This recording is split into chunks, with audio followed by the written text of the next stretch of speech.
নমস্কার বন্ধুরা, আজকের রেসিপি সরু চাকলি পিঠে। কেনা চালের গুঁড়ি দিয়েই তৈরি করে দেখাবো এই জালিদার সরু চাকলি পিঠেটা।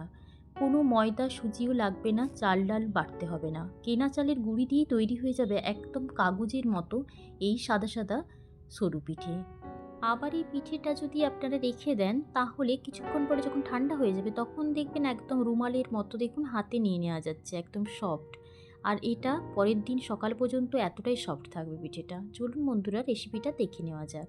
প্রথমে এখানে গরম জল করতে হবে, গরম জলটা করে নিয়েছি।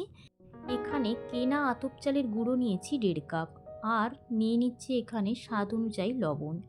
দিয়ে ভালো করে লবণ আর গুঁড়িটাকে মিশিয়ে নিচ্ছি।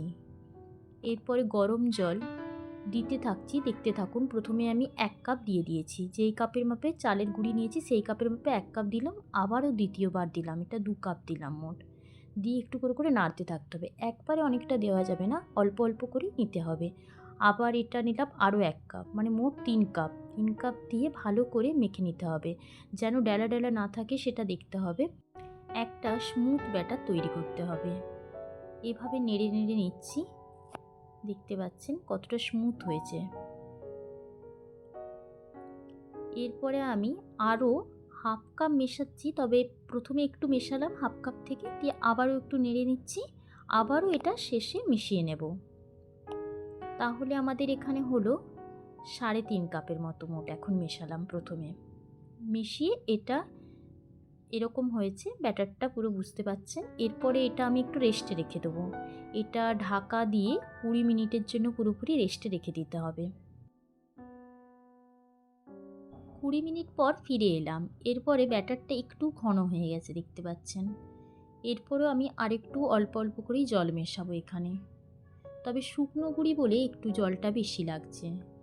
এখানে আরও হাফ কাপ জলটাকে অল্প করে নিলাম, নিয়ে আবার একটু নেড়ে নিচ্ছি, দিয়ে তারপরে ওই পুরো আরও যেটুকুন বাকি আছে ওইটুকুন জলও দিয়ে দেব।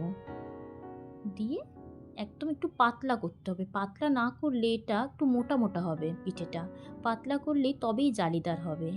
এই সময় এরপরে আমি করব যে 5 মিনিটের জন্য লো ফ্লেমে তাওয়াটাকে গরম করতে দেব। লো ফ্লেমেই রাখতে হবে। যখন আমি ব্যাটারটা ঢালবো তখন ওটা মিডিয়াম ফ্লেমে করতে হবে। এরপরে আমি এখানে একটু ঘি ব্রাশ করে দিচ্ছি, আপনারা তেল ব্রাশও করতে পারেন।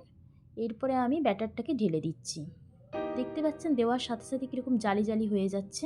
এইটা মিডিয়াম ফ্লেমে করতে হবে, করে একটুক্ষণ রেখে দিলেই দেখবেন একদম উঠে আসবে, এরকম দেখছেন একদম উঠে আসছে, আর পুরো জালি জালি হয়ে যাবে পুরো। ঢাকা দেবেন না, আবার ঢাকা দিয়ে করলে ফেটে ফেটে যেতে পারে ওপরটা, তাই ঢাকা দেওয়ার কোনো প্রয়োজন নেই। এখন একদম একটা পিঠে রেডি হয়ে গেল। এই একইভাবে আবারও আমি ঘি ব্রাশ করব, দিয়ে আবারও দিতে থাকবো ব্যাটার। দেখতে পাচ্ছেন পেছনটা পুরো জালি জালি হয়ে গেছে। তবে যদি মনে হয় যে তাওয়াটা খুব হিট হয়ে গেছে, গরম হয়ে গেছে, তাওয়ার টেম্পারেচারটা ঠিক করার জন্য মাঝে মাঝে একটু জল তোড়া তোড়া দিয়ে দিতে পারেন, তাহলে টেম্পারেচারটা ঠিক হয়ে যাবে তাওয়ার। এরপরে যদি মনে হয় যে এর থেকেও একটু পাতলা করব, ব্যাটারটাকে একটু সামান্য জল দিয়ে দিয়ে ওটা বুঝতে পারবেন, এক দুবার করতে করতেই বুঝতে পারবেন যে কতটা পাতলা করলে বেশ পিঠেগুলো পাতলা পাতলা হবে। এই যে জল দেওয়ার পর আবার একটু দিয়েছি, দিয়ে দেখতে পাচ্ছেন এটা আর একটু পাতলা হবে। এভাবে আস্তে আস্তে করে জল মেশাতে থাকতে পারেন, কারণ এটা এই ব্যাটারটা আস্তে আস্তে একটু গাঢ় হয়ে যায় আর কি, সেই ক্ষেত্রে কী করতে হয়, একটু জল মিশিয়ে মিশিয়ে আবার পাতলা করে নিতে হয়। এইভাবেই আমি পিঠেগুলো তৈরি করে নিচ্ছি।